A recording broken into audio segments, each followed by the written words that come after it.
Type 1 diabetes mellitus. ఈ type 1 diabetes మెలిటస్లో ఏమవుతుందంటే, in this type the pancreas fail to produce enough insulin as required. అంటే గ్లూకోజ్కి ఎంత insulin అవసరమో అంత ఈ సెల్స్ అనేటివి రిలీజ్ చేయాలి. అంటే బీటా సెల్స్ అనేటివి ఉంటాయి కదా, అవి ఇన్సులిన్ని ప్రాపర్గా ప్రొడ్యూస్ చేయ ఆర్ ప్రొడక్షన్ అనేది ప్రాపర్గా ఉండదు. కాబట్టి దాన్ని మనము టైప్ 1గా కన్సిడర్ చేస్తున్నాం. ఈ టైప్ 1 డయాబెటీస్ మెలిటస్ని మనము ఇన్సులిన్ డిపెండెంట్ డయాబెటీస్ మెలిటస్ అంటాం, ఇంకా జువెనైల్ డయాబెటీస్ అంటాం. ఈ జువెనైల్ డయాబెటీస్ ఎందుకు అంటామంటే, ఇది మేజర్లీ ఆర్ మోస్ట్లీ చిల్డ్రన్స్ని ఎఫెక్ట్ చేస్తుంది. అంటే చిన్నపిల్లల్లోనే మనము ఈ టైప్ 1 డయాబెటీస్ మెలిటస్ అనేది మేజర్గా చూస్తుంటాం. ఇది సడన్గా వస్తుంది అనమాట. దీనికి ఎక్కువ టైం ఏం పట్టదు, వీక్స్ ఆర్ మంత్స్లోనే దీని ఎఫెక్ట్ అనేది చిన్నపిల్లల్లో చూపిస్తూ ఉంటుంది. ఈ టైప్ 1 డయాబెటీస్ మెలిటస్లో మనం ఇంకేమేమి చూడొచ్చు అంటే, కీటో అసిడోసిస్. అంటే కీటోన్ బాడీస్ అనేటివి అక్యుములేట్ అయిపోయి ఇవి ఏం చేస్తాయి అంటే అసిడోసిస్ని కాజ్ చేస్తాయి. అంటే మన pH అంటే బ్లడ్ pHని కూడా ఇవి ఆల్టర్ చేస్తాయి అనమాట. ఎందులో టైప్ 1లో. దాని తర్వాత endogenous insulin is low or absent due to failure of insulin production. అంటే మన బాడీలో ఇన్సులిన్ అనేది మోస్ట్ ఆఫ్ ద టైం ఉండదు. ఇన్ కేస్ ఉన్నా సరే అది చాలా లో ఉంటుంది. ఎంత లో ఉంటుంది అంటే మనకు కావాల్సినంత ఇన్సులిన్ అనేది ఖచ్చితంగా ఉండదు. ఆ గ్లూకోజ్కి ఇంత కావాలన్నప్పుడు అంత ఇన్సులిన్ అనేది మాత్రం ఖచ్చితంగా ఈ టైప్ 1లో ఉండదు అనమాట.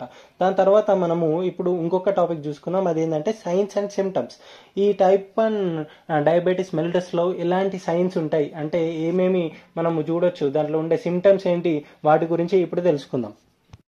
సిమ్టమ్స్కి వచ్చేసరికి మనకు టైప్ 1లో ఏమేమి ఉంటాయంటే, పాలీయూరియా అంటే ఫ్రీక్వెంట్ యూరినేషన్ అనేది మనం చూస్తాం. దాని తర్వాత పాలీడిప్సియా అంటే ఎక్కువ వాటర్ తాగాలనిపిస్తుంది, అంటే ఎక్సెసివ్ థర్స్ట్.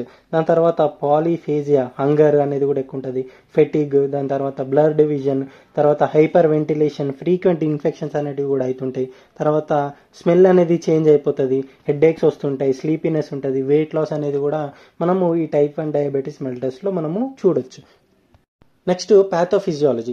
ఈ ప్యాథోఫిజియాలజీ ఆఫ్ టైప్ 1 డయాబెటీస్ ఏంటంటే, ఎప్పుడైతే మన బాడీలో జెనెటిక్ అంటే పిల్లల బాడీలో మేజర్గా జువినాల్ అనుకున్నాం కదా, చిన్నపిల్లల్లో ఎప్పుడైతే ఎన్విరాన్మెంటల్ కానీ జెనెటిక్ చేంజెస్ అయినాయో అప్పుడు మన బాడీలో ఉండే ఇమ్యూన్ సిస్టమ్ ఆటో ఇమ్యూన్ సిస్టమ్గా కన్వర్ట్ అయిపోతుంది. అంటే మన బాడీలో ఉండే సెల్స్కి అగెయిన్స్ట్గా మన ఇమ్యూన్ సిస్టమ్ యాంటీబాడీస్ని తయారు చేస్తుంది.